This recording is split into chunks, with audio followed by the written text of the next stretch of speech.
Hello everyone, আজকে আমি তোমাদের সাথে আর একটা ব্লগ নিয়ে চলে এসেছি। আজকে আমি সকাল সকাল স্নান টান করে আমি মা ভাই মিলে সবাই মিলে বেরিয়ে পড়েছিলাম একটা শ্রাদ্ধ বাড়ি নিমন্ত্রণের উদ্দেশ্যে। তো আমার ভাই তো মোটরসাইকেল চালাচ্ছিল, আমরা গাড়িতে উঠে গেছি।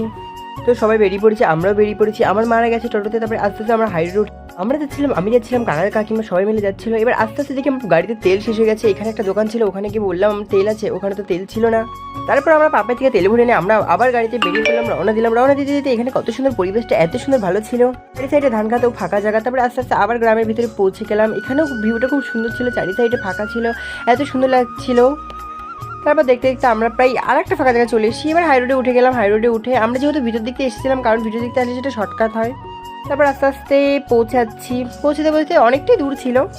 গন্তব্যস্থানে পৌঁছে গেছি। পৌঁছে হেঁটে হেঁটে আস্তে আস্তে যেতে এত পরিমাণে কাদা ছিল। এবার বসে বসে একটু ফোন দেখছিলাম, এখানে টেবিল পাচ্ছিল, খাওয়া দাওয়ায় বসে পড়লাম। এখানে ছিল ইঁচড় চিংড়ি, মাছ ছিল, কাতলা মাছের ঝোল ছিল। তারপর দই মিষ্টি খেয়ে আমরা আবার বেরিয়ে পড়লাম বাড়ি থেকে, রওনা দিলাম। ভিডিওটা ভালো লাগলে লাইক কমেন্ট শেয়ার করে দিও।